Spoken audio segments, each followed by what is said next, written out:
السلام عليكم ورحمة الله وبركاته. إن الحمد لله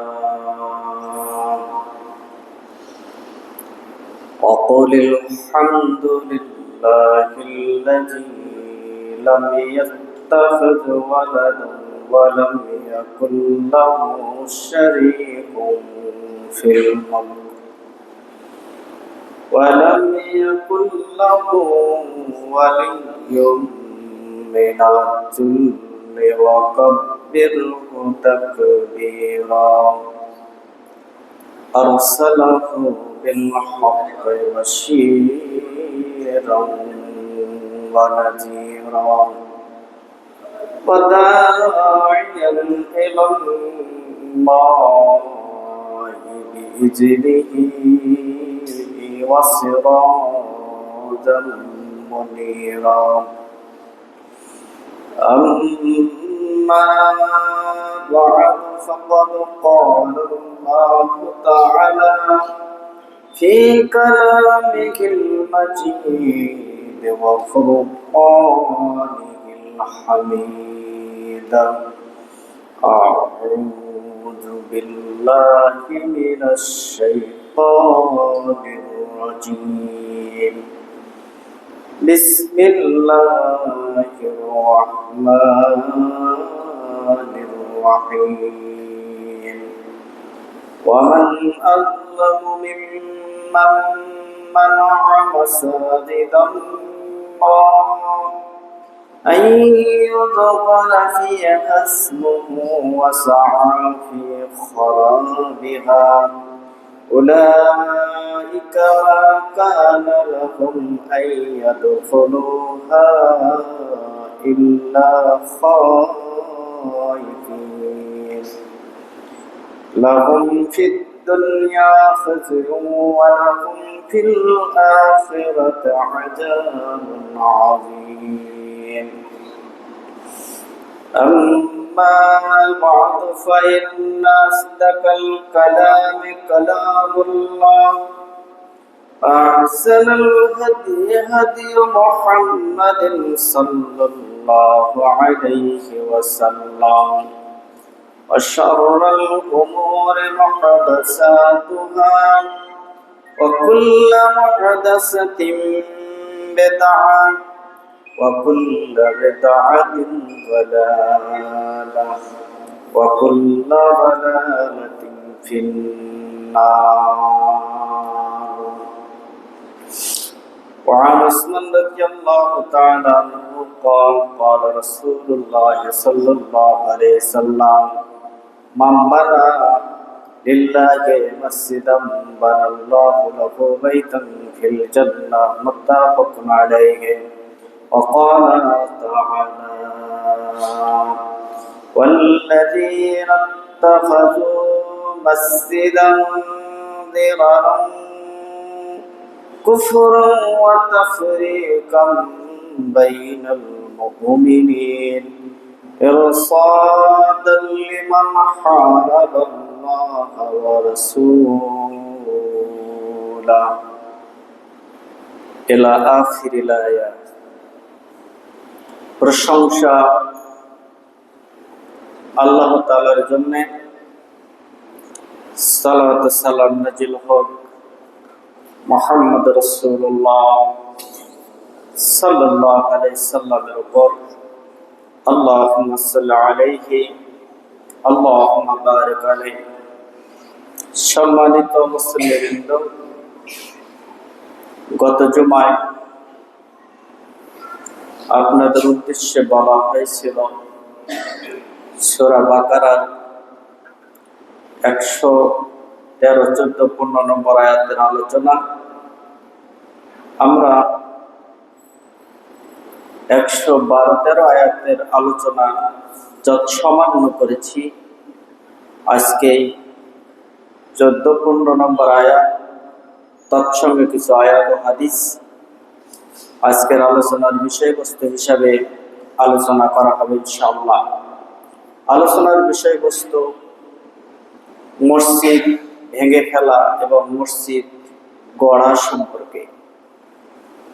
মসজিদ সম্পর্কে কোরআনের অনেকগুলি আয়াত এসেছে। মসজিদ হলো আল্লাহর।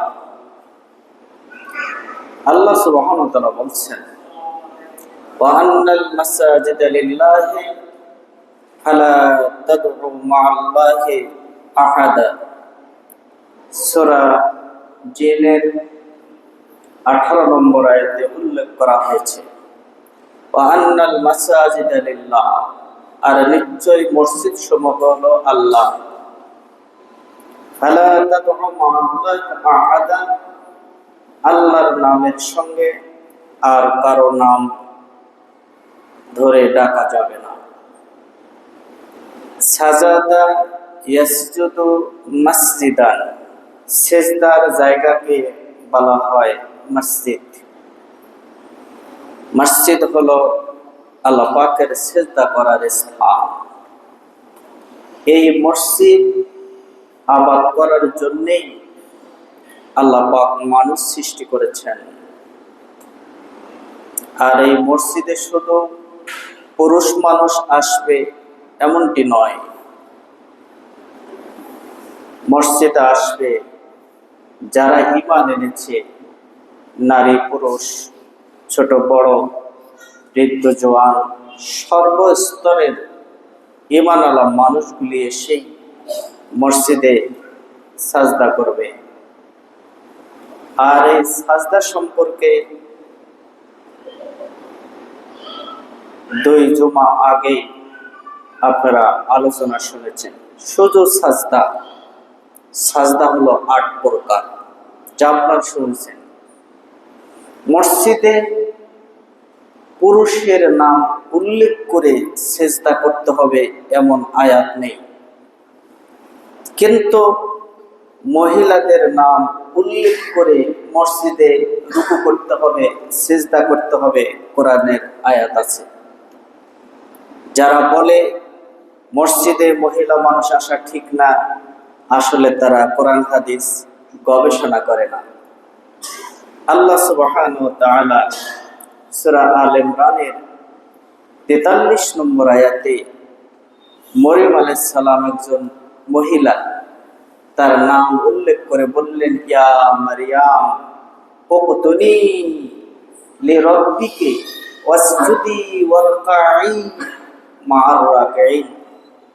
হে মরিয়ম, উকতুনি, তুমি আমার আনুগত্য করো, লিরাব্বিকি, তোমার রবের, ওয়াসজুদি, সিজদা করো, ওয়ারকাই, রুকু করো, মা'আর রাকিঈন, রুকুকারীদের সঙ্গে। তাহলে মসজিদে এসে মহিলারা রুকুকারীদের সঙ্গে রুকু করবে, সাজদাকারীদের সঙ্গে সাজদা করবে। কোরআনের আয়াত থাকতেও যারা বিরোধিতা করে, আসলে মনে হয় তারা আয়াতটি পড়ছে, অনুধাবন করতে পারে নাই অথবা বুঝতে পারে নাই। রাসূল সাল্লাল্লাহু আলাইহি সাল্লাম বলছেন, পুরুষের সঙ্গে সঙ্গে মহিলারা মসজিদে এসে নামাজ আদায় করবে। যদি কোনো মহিলা রাত্রেবেলা মসজিদে এসে নামাজ আদায় করতে চায়, তোমরা বাধা দিও না। এই কথা উল্লেখ করা হয়েছে সহিহুল বুখারীর 870 নম্বর হাদিসে, 868 নম্বর হাদিসে এবং 873 নম্বর হাদিসে উল্লেখ করা হয়েছে। মহিলারা যদি ফজরের নামাজে মসজিদে আসতে চায়, স্বামীদেরকে বলল তোমরা বাধা দিও না। এই হাদিস সহিহুল বুখারীতে উল্লেখ করা হয়েছে 1263 নম্বর হাদিসে, 899 নম্বর হাদিসে এবং 863 নম্বর হাদিসে উল্লেখ করা হয়েছে। মহিলারা জানাজার নামাজে উপস্থিত হতে পারবে। অনেকে মনে করেন মহিলারা জানাজার নামাজে উপস্থিত হতে পারবে না। এই কথাও বুখারীতে উল্লেখ করা হয়েছে এবং সহিহ মুসলিমে উল্লেখ করা হয়েছে। এই হাদিস তাহকিকুল মিশকাত রিয়াদুস সাফা 1656 নম্বর হাদিসে উল্লেখ করা হয়েছে। মহিলারা মসজিদে এসে বা জানাজার সালাতে উপস্থিত হতে পারবে। মহিলারা ঈদের সালাতে উপস্থিত হতে পারবে। যদি জামা কাপড় না থাকে, জামা কাপড় হাওলাত নিয়ে কর্জ নিয়ে সে ঈদের সালাতে উপস্থিত হবে। এই হাদিস উল্লেখ করা হয়েছে সহিহ মুসলিমের 1931 নম্বর হাদিসে উল্লেখ করা হয়েছে। এই হাদিস বুখারীতে এসেছে। ঋতুবর্তী মহিলারাও মসজিদে এসে সালাত আদায় করবে। সর্বোপরি কোরআনের আয়াত থেকে প্রমাণ, একজন নারীর কথা উল্লেখ করে আল্লাহ বললেন রুকুকারীদের সঙ্গে রুকু করবে, সেজদাকারীদের সঙ্গে সেজদা করবে। রাসূল সাল্লাল্লাহু আলাইহি সাল্লামের সময় মহিলারা এসে মসজিদে নামাজ পড়ত। আমরা তো মহিলাদের থাই গ্লাস দিয়ে সুন্দর ব্যবস্থা করেছি, সেই যুগে এটা ছিল না। মহিলারা পিছনের কাতারে দাঁড়াবে আর পুরুষ সামনের কাতারে দাঁড়াবে। সূরা সাফফাত নামে একটি সূরা, এই সূরা যখন অবতীর্ণ হয় রাসূল সাল্লাল্লাহু আলাইহি সাল্লাম বলছেন পুরুষের জন্য সামনের কাতার উত্তম, মহিলাদের জন্য পিছনের কাতার উত্তম। এ থেকে প্রমাণিত হয় মহিলারা মসজিদে এসে নামাজ আদায় করত। রাসূল সাল্লাল্লাহু আলাইহি সাল্লাম বলছেন পুরুষেরা সিজদা থেকে যখন সোজা হয়ে বসবে, মহিলারা তারপরে সিজদা থেকে সোজা হয়ে বসবে। কারণ সেই সময় পুরুষের তেমন জামা কাপড় ছিল না। ছোটরা তাদের কাপড়গুলি, তাদের ইজা বা তহবুলগুলি কাঁধের সঙ্গে বেঁধে রাখত, যদি বেসতর হয়ে যায় নামাজে।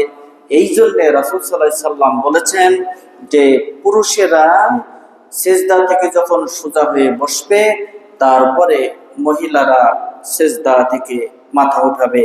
এই কথা সহিহুল বুখারীর 870 নম্বর হাদিসে উল্লেখ করা হয়েছে।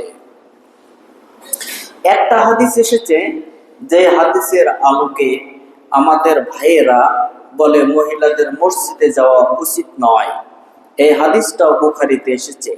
বুখারীর 869 নম্বর হাদিসে উল্লেখ করা হয়েছে। কি বলা হয়েছে?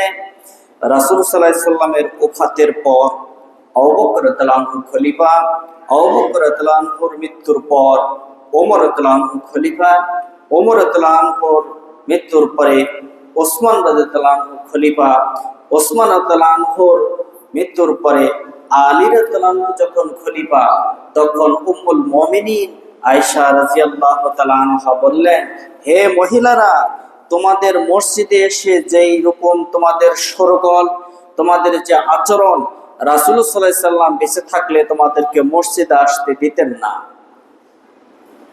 তার মানে মসজিদে এসে মহিলারা নানান গল্প করত। মসজিদে এসে মহিলারা আল্লাহর কথা স্মরণ বাদ দিয়ে তারা মানুষের গীবত করত। এই দিকে লক্ষ্য করে আয়েশা রাদিয়াল্লাহু তাআলা আনহা এই কথা বলেছেন। এটা রাসূল সাল্লাল্লাহু আলাইহি সাল্লামের কথা নয়। এই হাদিস বুখারীর 869 নম্বর হাদিসে উল্লেখ করা হয়েছে। বুখারীতে 200 হাদিস আছে। এই হাদিসগুলি সহিহ, কিন্তু হাদিসগুলি দলিল দেওয়া যাবে না। সহিহ মুসলিমের সব হাদিস সহিহ, 194টি হাদিস আছে। এই হাদিসগুলি দিয়ে দলিল দেওয়া যাবে না। কেন দেওয়া যাবে না? সহিহ হাদিস দিয়ে দলিল দেওয়া যাবে না কেন? যে হাদিসের সনদ চলতে চলতে সাহাবী পর্যন্ত শেষ, রাসূল সাল্লাল্লাহু আলাইহি সাল্লাম পর্যন্ত পৌঁছে নাই, এই হাদিসগুলোকে বলা হয় মাওকুফ হাদিস। হাদিস সহিহ কিন্তু দলিল চলবে না। যে হাদিসের সনদ চলতে চলতে তাবি পর্যন্ত পৌঁছেছে, সাহাবী পর্যন্ত পৌঁছে নাই, রাসূল সাল্লাল্লাহু আলাইহি সাল্লাম পর্যন্ত পৌঁছে নাই, এই হাদিসগুলোকে বলা হয় মাকতু হাদিস। এই হাদিস বুখারীতে আছে, এই হাদিস মুসলিমে আছে, অন্যান্য হাদিসে আছে। হাদিস সহিহ কিন্তু দলিল চলবে না। দলিল দিতে গেলে রাসূল সাল্লাল্লাহু আলাইহি সাল্লাম থেকে সনদ সুরক্ষিত থাকতে হবে, সহিহ হতে হবে, মারফু হতে হবে, মুত্তাসিল হতে হবে। 3 স্তরে পরিপূর্ণ থাকলে সে হাদিস দিয়ে দলিল চলে। এটা আমাদের দেশের কম শিক্ষিত লোকগুলি যারা কোরআন হাদিসের সামান্য জ্ঞান অর্জন করছে এরা জানে না। এরা মনে করে যে বুখারীতে আছে বললেই দলিল দিতে হবে, না সহিহ মুসলিমে থাকলে দলিল না, হাদিসের স্তর আছে, তবগা আছে। এসব যারা আলেম এরাই এটা জানে।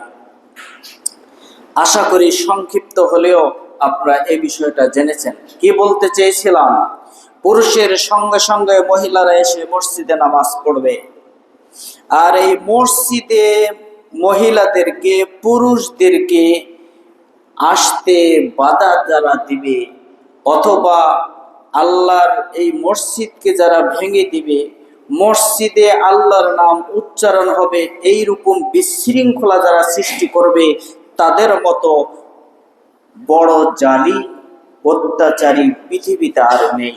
এই কথাই এই সূরা বাকারার 114 নম্বর আয়াতে উল্লেখ করা হয়েছে। আল্লাহ সুবহানাহু ওয়া তাআলা বলছেন, وَمَنْ أَظْلَمُ مِمَّنْ مَنَعَ مَسَاجِدَ اللَّهِ أَنْ يُذْكَرَ فِيهَا اسْمُهُ وَسَعَى فِي خَرَابِهَا أُولَئِكَ مَا كَانَ لَهُمْ أَنْ يَدْخُلُوهَا إِلَّا خَائِفِينَ لَهُمْ فِي الدُّنْيَا خِزْيٌ وَلَهُمْ فِي الْآخِرَةِ عَذَابٌ عَظِيمٌ وَمَنْ أَظْلَمُ مِمَّنْ مَنَعَ مَسَاجِدَ اللَّهِ, তার চাইতে বড় জালিম বড় অত্যাচারী আর কে হতে পারে যে মসজিদে আল্লাহর নাম উচ্চারণ হবে, কেরাত হবে, রুকু হবে, সিজদা হবে, সালাত হবে, এই সমস্ত আল্লাহর নাম উচ্চারণ করা, আল্লাহর ইবাদত করায় যারা বাধা দিবে, মানা মাসাজিদাল্লাহ আইয়াযকুরা ফিহা ইসমুহু, সেখানে আল্লাহর নামগুলি ধ্বনিত প্রতিধ্বনিত হবে, তাকবীর হবে, তাসবিহ হবে, তাহমিদ হবে, সালাত হবে, রুকু হবে, সিজদা হবে, কিরাত হবে, এসবই যারা বাধা দিবে, উলাইকা মা কানা লাহুম আইয়াদখুলু উলাইকা মা কানা লাহুম আইয়াদখুলুহা ইল্লা খায়ফিন, তাদের জন্য এটা সঙ্গতি নয় বাধা দেওয়া, আল্লাহর মসজিদে মানুষকে যেতে বাধা দেওয়া, আল্লাহর নাম উচ্চারণ করতে বাধা দেওয়া, রুকু করতে, সাজদা করতে, কিরাত পড়তে, আল্লাহর ঘরে বাধা দেওয়া, এটা তাদের জন্য সঙ্গত নয়, এটা তাদের জন্য সঙ্গত নয়।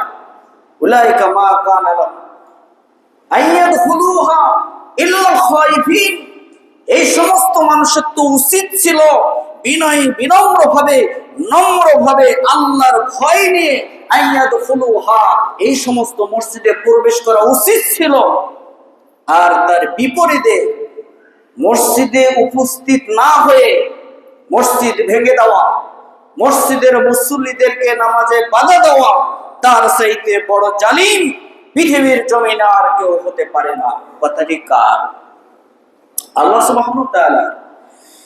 যারা এইসব কাজ করবে, লাহুম ফিদ দুনিয়া খিজিয়ুন ওয়া লাহুম ফিল আখিরাতি আযাবুন আযীম, যারা এই কাজগুলি করবে, মসজিদ ভেঙে দিবে, মসজিদে মানুষকে আসতে বাধা দিবে, যে কোনো ঝগড়া লেগে বলো তুই আর মসজিদে আসিস না, বলে না, এই যারা করবে তারা হলো সবচাইতে বড় জালিম, তাদের চাইতে বড় জালিম পৃথিবীতে নাই।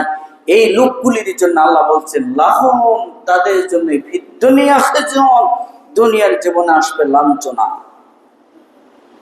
ওয়া লাহুম ফিল আখিরাতি আযাবুন আযীম, এবং আখিরাতে তাদের জন্য আছে বিশাল আযাব, যে আযাব খালি চলতেই থাকবে, যার বিশালতা, আযাবের বিশালতা শেষ হবে না। এই কথাটি কেন বলছি? 2-3 জুমা আগে গত বছর যেখানে মাহফিল করে এসেছিলাম গাইবান্ধা সদরে একটা মসজিদ 3 গাছ, সেই মসজিদে সেখানে একটা মসজিদ হয়েছে পুকুরের উপরে।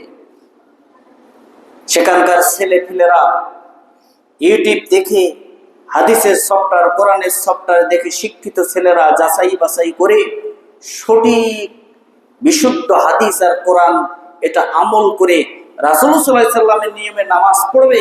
মসজিদে যখন যায় তাদেরকে বাধা দেওয়া হয়, তোমরা এই মসজিদে আসে জোরে আমিন বলতে পারবে না, এই মসজিদে এসে রাফুলিয়া দান করতে পারবে না, এই মসজিদে এসে বুকে হাত বাঁধতে পারবে না, এই মসজিদে পায়ে পা মিলাতে পারবে না। তখন তারা নিরুপায় হয়ে এই সঠিক আমল করার জন্য একটা মসজিদ তারা করলো পুকুরের উপরে। তারা সিঁড়ি দিয়ে ভাসমান একটা মসজিদ করলো। 2-3 জুমা আগে সেই মসজিদটাকে ভেঙে দিল। শুক্রবারের দিন ভেঙে দিয়েছে। কে ভেঙে দিল? একটা হিন্দু এটা ভেঙে নাই, এটা ইহুদি খ্রিস্টান ভাঙে নাই, ওটা ভেঙেছে আপনার আমার মতো টুপিওয়ালারা। কেন ভেঙেছে? তাদের আমলের সঙ্গে, তাদের আকীদার সঙ্গে, তাদের নিয়ম নীতির সঙ্গে, তাদের মাযহাবের সঙ্গে মিল নাই, তাই ভেঙে দিয়েছে। মসজিদ আল্লাহর মসজিদ কোন বান্দার নয়। সূরা জিনের 18 নম্বর আয়াতে আল্লাহ বললেন, ওয়া আন্নাল মাসাজিদা লিল্লাহি ফালা তাদউ মা'আল্লাহি আহাদা। নিশ্চয় মসজিদ হলো আল্লাহ। সমস্ত মসজিদ মাসাজিদ বহু বচন, পৃথিবীতে যত মসজিদ আছে, সিজদার জায়গা আছে, সবগুলি হলো আল্লাহ। আল্লাহর নামের সঙ্গে আর কার নাম ধরে ডাকা যাবে না। তোমার আকীদার মিল নেই, আমলের মিল নেই, তাতে কি হয়েছে? মসজিদ কি তোমার না তোমার বাবা? এই মসজিদ তো আল্লাহ, তুমি বাধা দেওয়ার কে? মুসলমানদেরকে নামাজে বাধা দেওয়া, আল্লাহর নাম উচ্চারণে বাধা দেওয়া, সঠিকভাবে আমল করলে তাদের বিরুদ্ধে নানান রকম ষড়যন্ত্র করা। তারাও কিন্তু নামাজ পড়ার জন্য মসজিদ বানায়। এই সমস্ত মসজিদ আল্লাহর কাছে এলাউড না, এটাও কোরআনে এসেছে। আল্লাহ সুবহানাহু ওয়া তাআলা বলেন, ওয়াল্লাযীনা ইত্তাখাযু মাসজিদান যিরারান ওয়া কুফরান ওয়া তাফরীকান বাইনাল মুমিনিন ইরসাদান লিমান হারাবাল্লাহা ওয়া রাসূলাহু। সূরা তাওবার 107 এবং 108 নম্বর আয়াতে আল্লাহ সুবহানাহু ওয়া তাআলা বলছেন, ওয়াল্লাযীনা ইত্তাখাযু মাসজিদান যিরারা, আর যারা মসজিদ বানাবে, মসজিদ তৈরি করবে কুফরি করার জন্য, আর মসজিদান যিরারা ওয়া কুফরান ওয়া তাফরীকান বাইনাল মুমিনিন, মুমিনদের মধ্যে বিভেদ সৃষ্টি করার জন্য যদি মসজিদ তৈরি করে,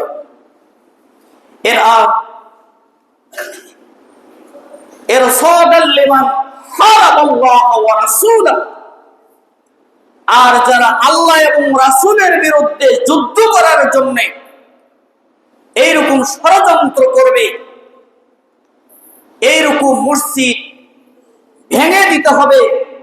এটাই কোরআনুল কারীমে এসেছে। আল্লাহ সুবহানাহু ওয়া তাআলা সূরা আরাফের সূরা তাওবার 107 এবং 108 নম্বর আয়াতে উল্লেখ করেছে। আমি এর শানে নজুল সহ সংক্ষিপ্ত আকার আপনাদের সামনে বলছি। ওয়ারসাদাল লিমান হারাবাল্লাহু ওয়া রাসূলাহু মিন ক্বাবল, ইতিপূর্বে বলতে কি, সময় তো খুবই কম সময়ে গুরুত্বপূর্ণ কথা বলতে আমি আগে বলছি, ভেতরে প্রবেশ করতে পারি না, তাও প্রয়োজন বোধে কয়েকটা পর্ব করে এ বিষয়টা ক্লিয়ার করা উচিত। উহুদের মাঠে একজন সাহাবী শহীদ হলেন, তার মাঠে তার লাশ পাওয়া যাচ্ছে না। তার স্ত্রী এসে রাসূল সাল্লাল্লাহু আলাইহি সাল্লামকে বলল, গত রাত্রে তার সঙ্গে আমার স্বামী স্ত্রীর দৈহিক মিলন হয়েছে, সে গোসল করে নাই, জিহাদের কথা শুনেই ছুটে এসেছে, সে শহীদ হয়েছে, তাকে গোসল দিতে হবে। রাসূল সাল্লাল্লাহু আলাইহি সাল্লাম শুনে তাকে খুঁজতেছেন, তার লাশ পাওয়া যায় না। একটু পরে লাশ আসলো, তার শরীর থেকে জান্নাতি পানি টপকে পড়তেছে। ফেরেশতারা তাকে নিয়ে আল্লাহর জান্নাতি পানি দিয়ে গোসল করিয়েছেন। তার নাম হানজালা রাদিয়াল্লাহু তাআলা আনহু। এত মর্যাদার একজন সাহাবী, শুধু রাসূল সাল্লাল্লাহু আলাইহি সাল্লামের আদর্শ মানার কারণে তার এত মর্যাদা। অপরদিকে তার পিতা আবু আমের, সে ইসলামের ঘোরতর শত্রু। সে সহ্য করতে পারতেছে না ইসলামকে, মেনে নিতে পারে না মুহাম্মদ সাল্লাল্লাহু আলাইহি সাল্লামকে। সেও মক্কা থেকে হিজরত করে মদিনায় আসলেন। রাসূল সাল্লাল্লাহু আলাইহি সাল্লাম মক্কা থেকে হিজরত করে মদিনায় গিয়ে সর্বপ্রথম যে মসজিদ নির্মাণ করেন, এই মসজিদ হলো কুবা মসজিদ। এখানে আয়াত এসেছে ৮ নম্বর আয়াতে, এই কুবা মসজিদ। এই কুবা মসজিদের পাশে হানজালার পিতা আবু আমের। রাসূল সাল্লাল্লাহু আলাইহি সাল্লাম মদিনায় এসে হাওয়াযিনদের সঙ্গে যুদ্ধ হলো, তারা পরাজিত হলেন। আবু আমর ভাবলেন, আমি তো আর বিরোধিতা করতে পারতেছি না, তিনি চলে গেলেন সেই রোমে। আর এখানকার যে ইহুদি ছিল তাদেরকে বললেন, তোমরা সুকৌশলে একটা মসজিদ বানাবে, আর সেই মসজিদে মুহাম্মদ সাল্লাল্লাহু আলাইহি সাল্লামকে দিয়ে নামাজ পড়াবে, আর এই মসজিদে তোমরা সবসময় পরামর্শ করবে 12 জন যুবক, যাদের কথা হাদিসে বুখারীতে এসেছে, কোরআনে এসেছে, সূরা মাইদার 12 নম্বর আয়াতে। আমি অত ভেতরে যেতে পারতেছি না। এদের সঙ্গে যোগাযোগ রাখতেছেন যে আমি রোমের বাদশার সঙ্গে পরামর্শ করে তোমরা সেখানে অস্ত্র শস্ত্র রাখবে, মুহাম্মদ সাল্লাল্লাহু আলাইহি সাল্লাম মুসলমানদেরকে হত্যা করার জন্য আমি রোমের সৈন্য বাদশা সহ সহযোগিতা করে মুহাম্মদ সাল্লাল্লাহু আলাইহি সাল্লামকে মদিনা থেকে উৎখাত করব। তাই রাসূল সাল্লাল্লাহু আলাইহি সাল্লাম যখন তাবুকের যুদ্ধের দিকে যাচ্ছিলেন, এই যুবকরা এসে এই কুবা মসজিদের পাশে বলল, আমাদের যুবকেরা মসজিদে যেতে, বয়স্করা যেতে পারে না, ছোট বাচ্চারা যেতে পারে না, নারীরা যেতে পারে না, অসুস্থ লোকেরা যেতে পারে না, আমরা আল্লাহর ইবাদত করব, এখানে একটা মসজিদ তৈরি করতে চাই, আপনি যদি অনুমতি দেন তবে আপনি এখানে আমাদের একক নামাজ পড়িয়ে মসজিদটা উদ্বোধন করে দেন। রাসূল সাল্লাল্লাহু আলাইহি সাল্লাম বললেন, ঠিক আছে, তাহলে আমি যুদ্ধ থেকে ফেরার পথে তোমাদের এই মসজিদ উদ্বোধন করব। যুদ্ধ থেকে ফেরার পথে তারা মসজিদের সমস্ত কিছু নির্মাণ করে ফেললেন, শুধু নামাজ বাকি আছে। এই মসজিদকে বলা হয়েছে জেরার মসজিদ। এটা মুমিনদের ধ্বংস করার জন্য, মুমিনদের মধ্যে ফাটল সৃষ্টি করার জন্য, আর কি এরা ইতিপূর্বে আল্লাহ এবং রাসূলের বিরুদ্ধে যুদ্ধ করছিল, এরা যুদ্ধ করার উদ্দেশ্যে এই কাজ করছিল।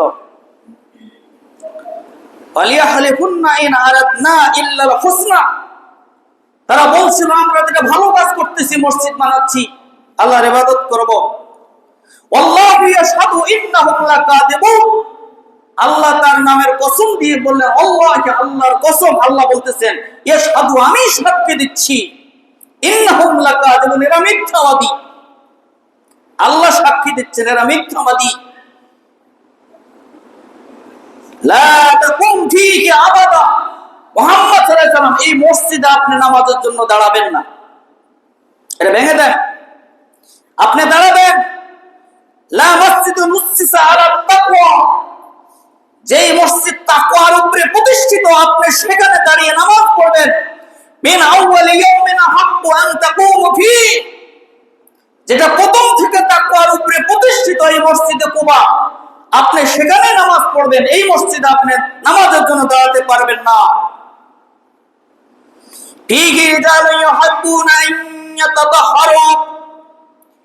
এই কুবার আশপাশে কিছু পুরুষ মানুষ, এরা এত ভালো, এরা পবিত্রতাকে পছন্দ করে, এরা পবিত্রতা খুব পছন্দ করে। আল্লাহু ইউহিব্বুল মুতাতাহহিরিন, আর আল্লাহ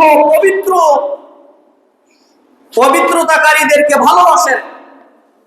এই আয়াতের ব্যাখ্যা দিলে তো হানাফি ভাইরা খেপে যাবেন, হাদিস দিয়ে ব্যাখ্যা দেওয়া হবে ইনশাআল্লাহ। এই হলো কুবা মসজিদ। এখানে এক ওয়াক্ত নামাজ পড়লে একটা উমরা করার সওয়াব পাওয়া যায়। এই হাদিস উল্লেখ করা হয়েছে আবু দাউদের 44 নম্বর হাদিস এবং 33 নম্বর হাদিসে, তিরমিজির 31 নম্বর হাদিস উল্লেখ করা হয়েছে। এটা তাকওয়ার উপরে প্রতিষ্ঠিত এই মসজিদ। তাহলে পৃথিবীতে একটা মসজিদ তৈরি করছে ইসলামকে ক্ষতি করার জন্য। এই মসজিদ এইরকম মুসলমানদের ক্ষতি করার জন্য যে মসজিদ নির্মাণ করা হবে, এই মসজিদ ভেঙে দিতে হবে। এটা জেনার মসজিদ। আর যে মসজিদ তাকওয়ার উপরে প্রতিষ্ঠিত, এই মসজিদে যারা নামাজ পড়বে এরা মুত্তাকি হয়ে যাবে, এরা হেদায়েত প্রাপ্ত হবে। এই কথা উল্লেখ করা হয়েছে সূরা আলে ইমরানের 96 নম্বর আয়াতে। আইজো কুবা মসজিদ আছে, আইজো মসজিদে নববী আছে, আইজো বাইতুল্লাহ আছে, আইজো বাইতুল আকসা আছে। এই চারটা মসজিদের কথা কোরআনের উল্লেখ করা হয়েছে। এই মসজিদগুলো তাকওয়ার উপরে প্রতিষ্ঠিত। এই মসজিদের ইমামরা যেভাবে নামাজ আদায় করে, রাসূল সাল্লাল্লাহু আলাইহি ওয়াসাল্লাম যেভাবে নামাজ আদায় করছেন তারা সেইভাবে আদায় করে। আর মসজিদে যারা ইহুদিরা যে মসজিদ তৈরি করছিল সেখানে রাসূলের তরিকায় নামাজ আদায় হয় নাই। তাহলে আয়াত হাদিস থেকে প্রমাণিত হলো যারা রাসূলের তরিকায় নামাজ আদায় করে না, এদের মসজিদগুলো মসজিদ বটে, এটা তাকওয়া ভিত্তিক মসজিদ নয়। জোরে আমিন বললে এদের গাত্রদাহ শুরু হয়ে যায়, এদের শরীর জ্বালাপোড়া করে। কেন করে? রাসূল সাল্লাল্লাহু আলাইহি ওয়াসাল্লাম বলেছেন এই মসজিদ তৈরি করছিল ইহুদিরা। কেন করছিল? তাদের আরো কি ষড়যন্ত্র ছিল সেটা বলার যেহেতু সময় নেই, আগামী জুমা ইনশাআল্লাহ বলা হবে ইনশাআল্লাহ। এই ইহুদিদের জোরে আমিন বললে এরা রাগ করে কেন? সূরা ফাতিহার শেষে আমরা পড়ি গায়রিল মাগদুবি আলাইহিম ওয়ালাদ-দাল্লিন। ইহুদি এবং খ্রিস্টান যারা, এরা সূরা বাকারার 111 নম্বর আয়াতে বলছে আমরাই জান্নাতে যাব। মিথ্যা আশা। এরা দলিল প্রমাণ পেশ করতে পারে নাই। 12-13 নম্বর আয়াতে এদের চরিত্র বর্ণনা করা হয়েছে। 14 নম্বর আয়াতে এসে এদের মসজিদ, মুসলমানদের মসজিদে বাধা দেওয়ার জন্য ষড়যন্ত্র করছে, তাদের আচরণ তুলে ধরা হয়েছে। আর সূরা তাওবার 107 এবং 108 নম্বর আয়াতে ওরা যে মসজিদ করেছে সেই মসজিদ বিনাশ করার কথা উল্লেখ করা হয়েছে। তে এরা মসজিদে জোরে আমিন বলা হোক এরা পছন্দ করে না। কেন করে না? এরা বিরোধিতা করত।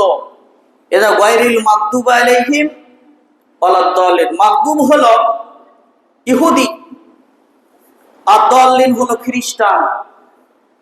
তে আল্লাহ ইহুদি এবং খ্রিস্টানদের দলে আমাদেরকে নিও না, তাদের পথে পরিচালিত করিও না। শেষে আমিন, আল্লাহ কবুল করো, এ আমিন বললে কবুল হয়, এটা ওরা পছন্দ করে না। এই জন্য রাসূল সাল্লাল্লাহু আলাইহি ওয়াসাল্লাম বলছেন ওয়ান আয়েশা রাদিয়াল্লাহু তাআলা আনিন নবী সাল্লাল্লাহু আলাইহি ওয়াসাল্লাম মা হাসাদাতকুম আলা শাইই মা হাসাদাতকুম তামিম ওয়া সালাম। সুনানে ইবনে মাজাহ 856 নম্বর হাদিস উল্লেখ করা হয়েছে। আয়েশা রাদিয়াল্লাহু তাআলা আনহা থেকে বর্ণিত, রাসূল সাল্লাল্লাহু আলাইহি ওয়াসাল্লাম বলেছেন ইহুদি খ্রিস্টানরা তোমাদের বিরুদ্ধে এমন হিংসা করে, হাসাদ করে, অন্য কোন বিষয়ে এত হিংসা বা হাসাদ করে না। কোন বিষয়? মা হাসাদাতকুমুস সালাম ওয়াত তামিম। যখন তোমরা নামাজের মধ্যে তামিম আমিন শব্দটি বলো আর পরস্পর সাক্ষাৎ হলে সালাম বিনিময় করো। সালাম মানে তোমার প্রতি শান্তি বর্ষিত হোক, শান্তির দোয়া করা। এটা ইহুদিরা পছন্দ করে না। আর ইহুদি খ্রিস্টানদের দলে আল্লাহ তাদের পথে পরিচালিত করিও না, আমিন কবুল হবে, আমিন শব্দ পছন্দ তারা করেন না, তাই হিংসা করে। আজকেও যারা আমিন বলাকে নিয়ে যারা হিংসা করে, পরস্পরের সালাম বিনিময় নিয়েও হিংসা করে। সালাম বিনিময়ে কি হিংসা করে? সহিহ মুসলিম 1 নম্বর খণ্ড মূল কিতাব 146 নম্বর পৃষ্ঠায় এসেছে, মুসলমানের সঙ্গে যখন সালাম বিনিময় হবে আর করমর্দন করবে, মুসাফা, ডাইন হাতের তালু আর ডাইন হাতের তালুতে যখন স্পর্শ করবে, তার গুনাহ মাফ হতেই থাকে যতক্ষণ হাতটা ছেড়ে দেওয়া না হয়। তা হাতের তালু দিয়ে হাতের তালু স্পর্শ করার নাম মুসাফা, হাতের তালু দিয়ে হাতের পিঠ স্পর্শ করার নাম মুসাফা নয়। এই জন্য তারা সালামের পরে হাতের তালু লাগায় 1 আর 1 2 হাত, এই 1 হাত দিয়ে 1 আর 2 হাত দিয়ে যখন মুসাফা করে তারা হিংসা করে। কয় আহলে হাদিস তারা 4 হাত লাগায়, তারা 3 হাত লাগায়। 4 হাত 3 হাতের কথা পৃথিবীর কোন হাদিসের মধ্যে উল্লেখ করা নাই।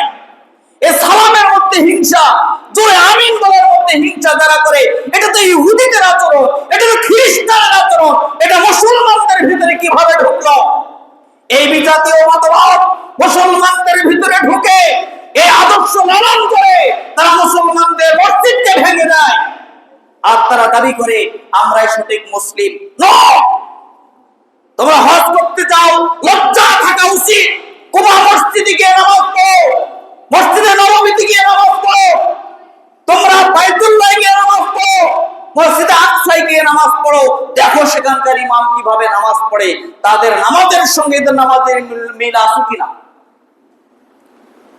তারপরে এই নামাজটা হাদিসের সঙ্গে মিলাও। মসজিদে মহিলারা আসবে কেন? এটাই তাদের হিংসা। কিছুক্ষণ আগে তো বললাম, মসজিদে এসে মহিলাদের নামাজ পড়ার নির্দেশ স্বয়ং আল্লাহ দিয়েছে। কোরআনের আয়াত সূরা আলে ইমরানের 43 নম্বর আয়াতে উল্লেখ করা হয়েছে, মহিলার নাম ধরে উল্লেখ করা হয়েছে, ইয়া মারইয়াম উকতুনি লিরাব্বিকি ওয়াসজুদি ওয়ারকাই মা'আর রাকিঈন। হে মারইয়াম, সে একজন মহিলা, তার নাম উল্লেখ করে বললেন, তোমার রবের জন্য তুমি ওকতুনি, আমার আনুগত্য করার জন্য আমি নির্দেশ দিচ্ছি। লিরাব্বিকি, তোমার রবে, ওয়াসজুদি, সিজদা করো, ওয়ারকাই, রুকু করো, মা'আর রাকিঈন, রুকুকারীদের সঙ্গে।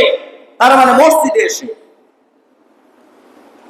সেই বাইতুল আকসা মসজিদে দেখাশোনা করছে একজন মহিলা, সেটা হলো মারিয়াম আলাইহিস সালাম। মসজিদে নববী যেদিন তৈরি করা হলো, সেই দিন থেকে মসজিদের মোছামুছি, মসজিদের ঝাড়ু, মসজিদের পায়ে পরিষ্কার করার জন্য একজন মহিলা ছিল, কৃষ্ণ মহিলা, যেটা বুখারীর 1247 নম্বর হাদিসে উল্লেখ করা হয়েছে। এই মহিলা মরার পর রাসূল সাল্লাল্লাহু আলাইহি ওয়াসাল্লাম কবরে গিয়ে তার কবরটা হাত দিয়ে সমান করে দিয়ে তার জন্য দোয়া করছেন। বাইতুল্লাহ যাবেন, ওরাও মহিলা নিয়ে যায় নামাজ পড়ে, সেখানে কোনো সমস্যা নাই। মদিনায় সমস্যা নাই, বাইতুল আকসায় সমস্যা নাই, কুবা মসজিদে সমস্যা নাই, তোমাদের বাইতুল মুকাররমে মহিলাদের জন্য আলাদা জায়গা করে দেওয়া হচ্ছে, সেখানে সমস্যা নাই। আর আমরা যখন মসজিদে মহিলাদেরকে নিয়ে আসি, কোরআনের নির্দেশ অনুযায়ী, হাদিসের অনুযায়ী, তোমাদের হিংসা কেন? তার মানে তোমাদের ভিতরে ইহুদি খ্রিস্টানদের আচরণ ঢুকেছে। এটা পরিহার করো, না হলে লাহুম খিজুম ফিদ দুনিয়া ওয়া লাহুম ফিল আখিরাতি আযাবুন আযীম। তোমাদের জন্য থাকবে দুনিয়ায় লাঞ্ছনা, আর পরকালে থাকবে তোমাদের জন্য কঠিন পীড়াদায়ক আযাব। এটা কোরআনের আয়াত, সূরা বাকারার 114 নম্বর আয়াত। তোমাদের ইমামদের আচরণ, তোমাদের আচরণ, তোমাদের আমলের আচরণ আমি সব জানি। আমি এসব বই পড়েছি, আমি হানাফি মাযহাব থেকে উঠে আসালো। এত জঘন্য কথা আছে তোমাদের কিতাবে, সেটা আমি জানি। বললে হজম করতে পারবে না, গন্ডগোল শুরু হয়ে যাবে। যশোরে ছিলাম 5 বছর, এত আলেম ওলামা, মাঝখানে একটা মসজিদ, 5 বছরে কারো সাহস হয় নাই সামনে এসে দলিল দিয়ে আমাদের কোন আমলকে ভুল প্রমাণ করতে। আমি যেই বছর এখানে চলে আসলাম সেই বছর ওরা মসজিদে হামলা করছে। এইখানেও আলোচনা করি, আমার কথাগুলো ওরা শোনে। এই জন্য তো মাইকে দিয়েছি, আয়াত নাম্বার, হাদিস নাম্বার, পৃষ্ঠা, লাইন সব বলে দিচ্ছি, মিলে দেখো।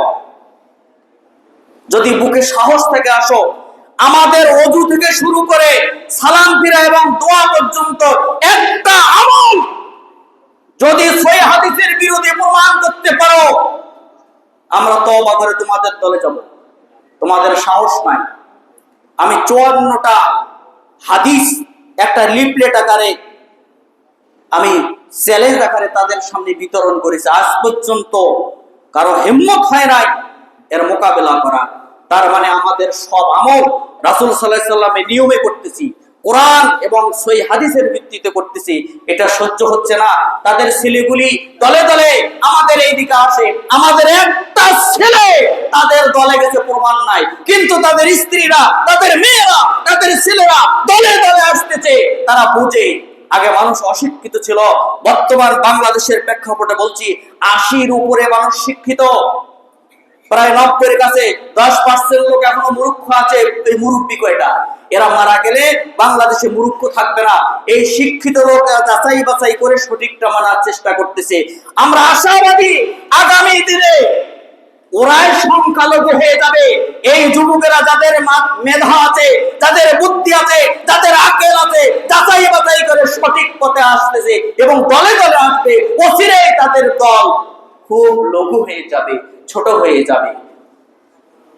কারণ এখন মানুষ সঠিক মানার দিকে প্রতিযোগিতা করতেছে। যাই হোক, রাগ করে হলো কিছু কথা বললাম, রাগ করে হলেও কথাগুলি সত্য বলেছি। আল্লাহ আমাদেরকে সঠিক বুঝে আমল করা তৌফিক দান করো বলি আমিন।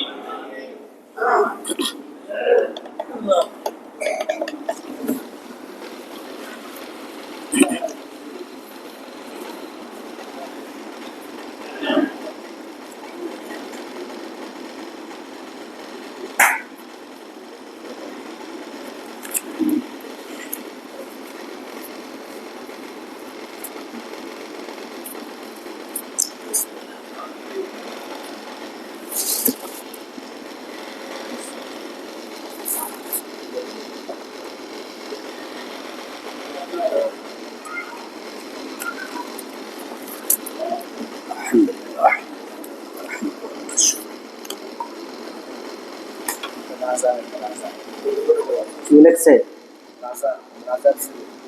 রাজার ছেলে রাজা নাকি অন্য কোনো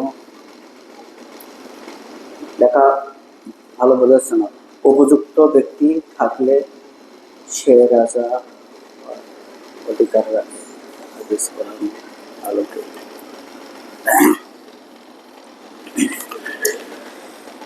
আলহামদুলিল্লাহ, আলহামদুলিল্লাহ ওয়াহদা, আসসালাতু ওয়াসসালামু আলা মান লা নাবিয়্যা বা'দা। وقال سبحانه إن الله وملائكته يصلون على النبي يا أيها الذين آمنوا صلوا عليه وسلموا تسليما. পড়ি اللهم صل على محمد وعلى آل محمد كما صليت على إبراهيم وعلى آل إبراهيم إنك حميد مجيد. اللهم بارك على محمد وعلى آل محمد كما باركت على إبراهيم وعلى آل إبراهيم إنك حميد مجيد. رب اجعلني مقيم الصلاة ومن ذرية ربنا وتقبل دعاء. ربنا اغفر لي ولوالدي وللمؤمنين يوم يقوم الحساب. رب ارحمهما كما ربياني صغيرا. رب ارحمهما كما ربياني صغيرا. رب ارحمهما كما ربياني صغيرا. ربنا اغفر لنا ذنوبنا وإسرافنا في أمرنا وثبت أقدامنا وانصرنا على القوم الكافرين آمين اللهم اغفر لنا ولآبائنا ولأستاذنا ولشيخنا ولأزواجنا ولأولادنا ولجميع المؤمنين والمؤمنات المسلمين والمسلمات الأحياء منهم والأموات إنك مجيب الدعوات ربنا آتنا في الدنيا حسنة وفي الآخرة حسنة وقنا عذاب النار ربنا ظلمنا أنفسنا وإن لم تغفر لنا وترحمنا لنكونن من الخاسرين ربنا لا تزغ قلوبنا بعد إذ هديتنا وهب لنا من لدنك رحمة إنك أنت الوهاب ربنا ما خلقت هذا باطلا سبحانك فقنا عذاب النار أجل الباس رب الناس اشف أنت الشافي لا شفاء إلا شفاءك شفاء لا يغادر سقما রব্বুল আলামিন আমাদের মতো অনেকে অসুস্থ পীড়িত আল্লাহ আমাদেরকে শিফা আজলা শিফা কামিলা দান করেন আমাদের মধ্য থেকে অনেকে চির বিদায় নিয়ে গেছে আল্লাহ তাদের কবর আযাবগুলি বন্ধ করে দেন কবরগুলোকে জান্নাতের বাগিচা বানিয়ে দেন আমরা যারা বেঁচে আছি আল্লাহ মৃত্যু পর্যন্ত আমাদেরকে ইসলামের উপরে দ্বীনের উপরে তাওহীদের উপরে দৃঢ় হয়ে থাকার তৌফিক দেয়া দেন আল্লাহ আমাদেরকে সুস্থভাবে ইবাদত করার তৌফিক দেয়া দেন ব্যবসা বাণিজ্যে খায়ের বরকত দান করেন হক পথে সঠিক পথে চলার তৌফিক দেয়া দেন আল্লাহ আমরা মসজিদ নির্মাণে যে টাকা পয়সা ব্যয় করি এই মানুষের কল্যাণে তোমার রাসূল বলেছে মান বানা লিল্লাহি মাসজিদান বানাল্লাহু লাহু বাইতান ফিল জান্নাহ বুখারী মুসলিমের হাদিস মিশকাতের 697 নম্বর হাদিস উল্লেখ করা হয়েছে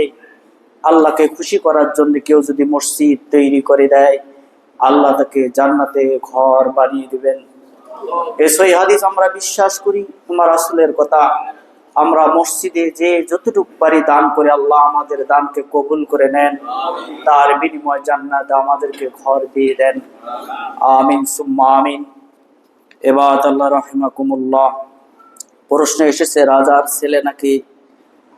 ছেলে রাজা নাকি অন্য কোনো উপযুক্ত ব্যক্তি থাকলে সে রাজা হবে হাদিস কোরআনের আলোকে জানিয়ে দেন রাজার ছেলে রাজা হবে এরকম কোনো বিধান পাওয়া যায় না যে রাজ্য পরিচালনা করার যোগ্যতা অর্জন করবে তাকে রাজা বানাইতে হবে যেমন সাধারণ জ্ঞানে এটা বলা হয়েছে তেমনি ভাবে কোরআন হাদিসে যদি রাজার ছেলে রাজা হতো তাহলে তো নূহ আলাইহিস সালাম ছেলে সেও রাজা হতো না তা পাওয়া যায় না মুহাম্মদ সাল্লাল্লাহু আলাইহি সাল্লামের বংশধর থেকে কেউ রাজা নাই উপযুক্ত যে ব্যক্তি সে ব্যক্তি রাজ্য পরিচালনা করবে যেহেতু কোরআন হাদিসে এটা নেই সেহেতু কোরআন হাদিস আমি কেমনে বলবো যে উপযুক্ত সে রাজ্য পরিচালনা করার উপযুক্ত সে রাজ্য পরিচালনা করবে